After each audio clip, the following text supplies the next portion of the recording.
Hello, everybody, and welcome back. We are looking at Code.org Computer Science Discoveries Lesson 11 today, the draw loop. All right, so our question of the day is how can we animate our images in GameLab? So you're going to get introduced to the draw loop today. It's one of the core programming paradigms in GameLab. You should be learning how to combine the draw loop with random numbers to manipulate some simple animations first with dots and then with sprites. So you've got two new pieces of code today. You've got function draw and you've got the world.framerate. So by the end of today's lesson, you should know how to use the draw loop in your programming to make some things happen. So let's get started.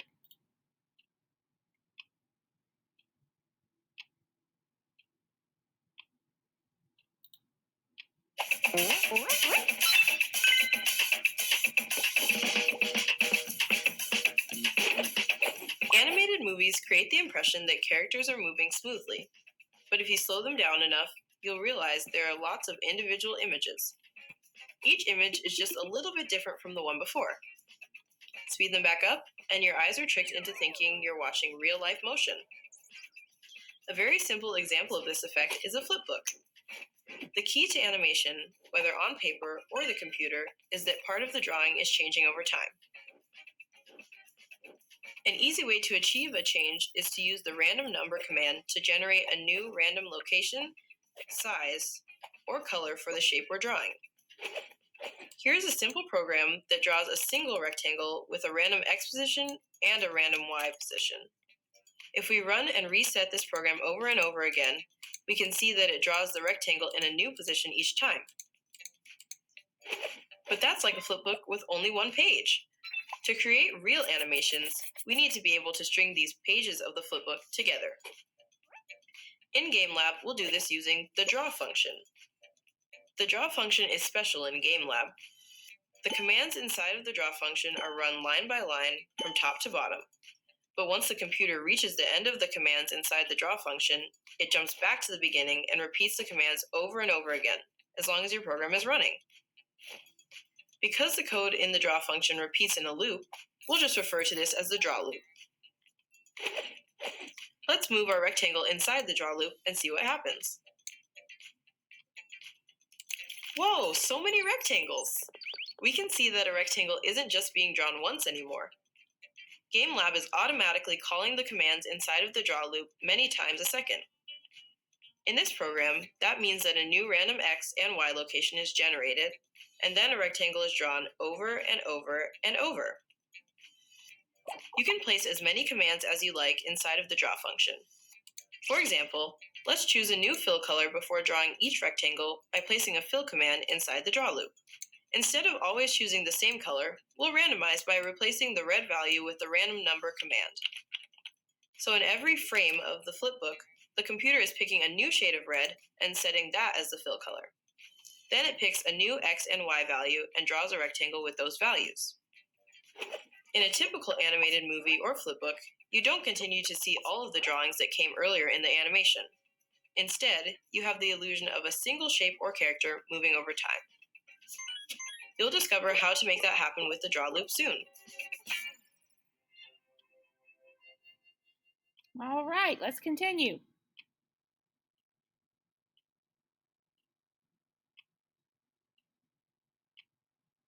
So here's an example of how draw loops work. Run the code to see what happens, and then we're going to discuss whether it looks like the flipbook we saw in the video. So let me hit run. Oh my goodness, so many dots. All right, so similar to the draw loop or the flipbook that we saw in the video, a random green circle is drawn in a different position on the screen over and over again. However, the previous circle is not deleted, so we're going to learn how to do that in just a minute. All right, let's click finish and move on.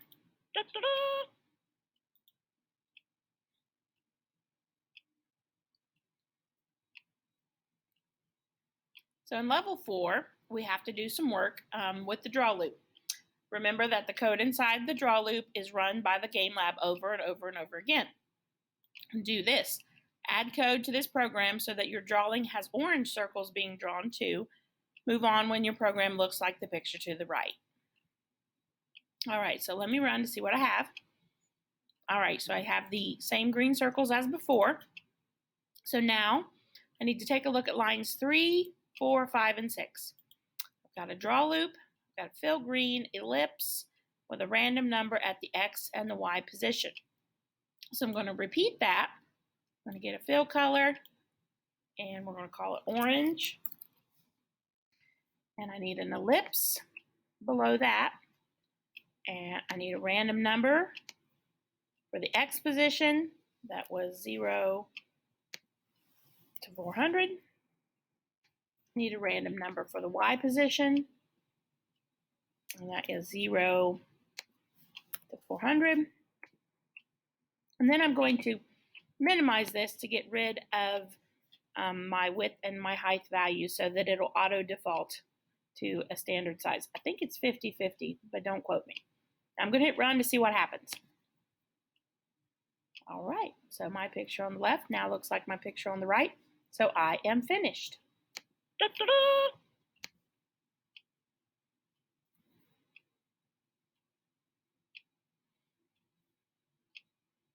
Okay, so level 5 is a prediction.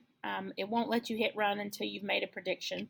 And then, of course, once you've hit run, it won't let you erase the prediction. So make sure you finish your thought before you hit that run button. So here's what you have to do. Predict. This program has one small difference that will make it run a little differently. Again, though, remember, all your code outside the draw loop is run first, one time. Then all the code inside the draw loop is run over and over and over forever. What will this program do? And then we have to type in our prediction below. Got a world frame rate at 5, no stroke, background blue, fill yellow. Function draw, we got background red, ellipse, and we've got random ellipse circles. So I think what's going to happen is I think at first the background's going to be blue. I don't know what that fill yellow means. Actually, I think that fill yellow has to do with the ellipse at line 9. I think the circles are going to be yellow, and I think the blue background is going to change to a red background, and then it's going to be a red background from there on out. So I think we're going to have a red background with a red or yellow dot moving around in a random order. That's my prediction. Let's see if I'm right. All right. So did you notice that when I hit run, we didn't even see blue background? The computer runs the program so quickly. See, it's blue for a microsecond, and then it's gone. So our eyes didn't even see that the background was blue from line 4. And then it just jumps to red in line 8, and then it continues to run 8 and 9 over and over and over forever. All right, let's hit finish and move on. Da-da-da!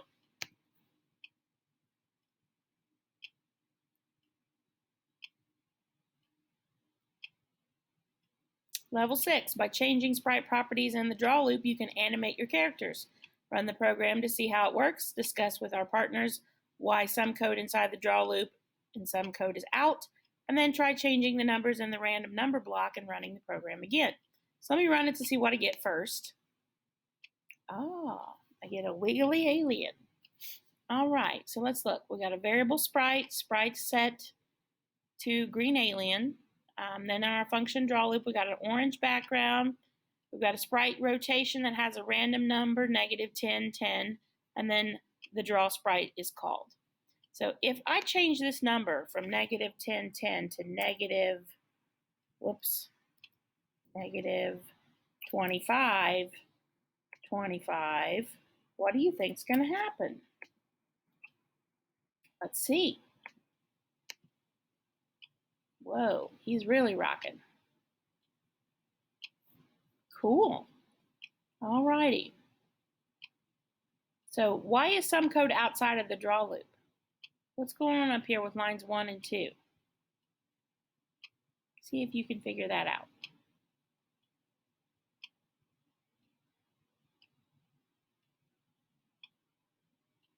And let's move on. Da-da-da!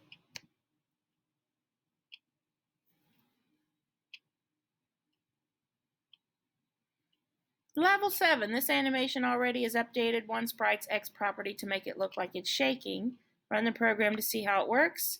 Edit the code in this program to make the second sprite shake like the first one, and move on when your program looks like this picture to the right. So let me see what we've got first. Okay, so I've got a pencil that looks like it's shaking left to right, so that has to do with X coordinate position, left to right. And I need to make the paintbrush do the exact same thing. So I've got pencil, brush, function, draw. I'm looking at line 7 now. White background, pencil, X gets a random number, 100 to 110. Brush X. Okay, so it looks like I need to add a random number to brush X. Now, if brush X is currently 300, then I need to make this number somewhere around 300. So I'm going to mirror what they did in line 9, and I'm going to say 300 to 310. Line 9 says 100 to 110. So I just made it a little wiggle, not a big wiggle. So let's see if I'm right. And there you have it. My picture looks like the example image, so we're good to go.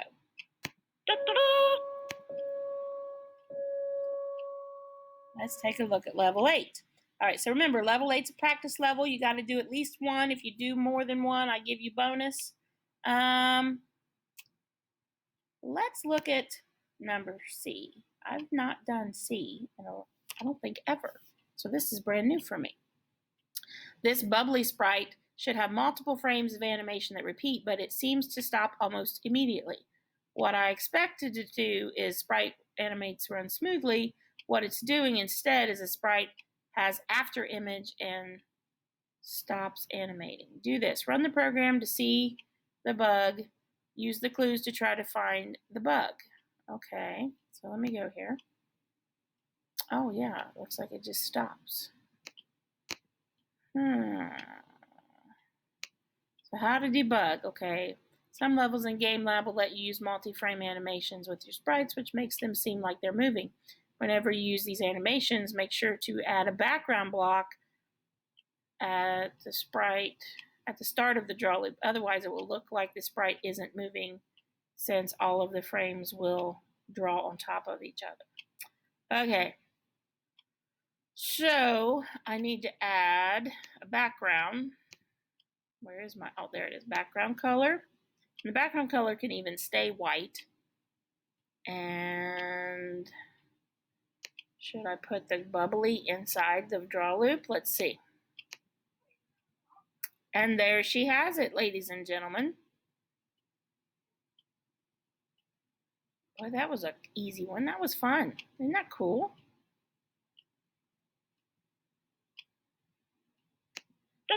And that's it. All right, so I want you to try one of these in lesson 8, or level 8 of lesson 11. Once you're done, hit finish. Remember, if you do more than one, I'll give you a bonus. And this is your assessment level. So as always, I will not do the assessment level on screen, but I will offer you some hints. So let's take a look at this real quick. This level is very familiar or similar to the last one, but this time you'll add in the loop yourself. Add the draw loop block to the bottom of this program. Move any blocks that you need to inside the draw loop and move on when your program looks like the right. So we've got this salt shaker. So that means we need to add a green draw function. All right, green draw function. And two of the blocks you're going to add in there, you're going to add the background and you're going to add the draw sprites block.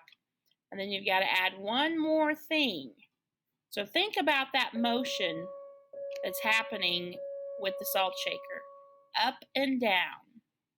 So that has something to do with sprite.x or sprite.y. You have to decide x or y, and then there's going to be a random number in there. And remember, if you get stuck, look back at the other lessons that we just did in the video. So that's your assessment level. And then last but not least, you've got a challenge level. So one more time, you don't have a lot of choices here. So for challenge level, choose either A or B. Your choice, A or B. And that's it for lesson 11, folks. Hope you're having a great day. Sorry about all the dings and whistles and fire drills right in the middle of the video, but hopefully you made it through lesson 11, draw loop, and now you know how to use a draw loop to animate your sprites. See you later.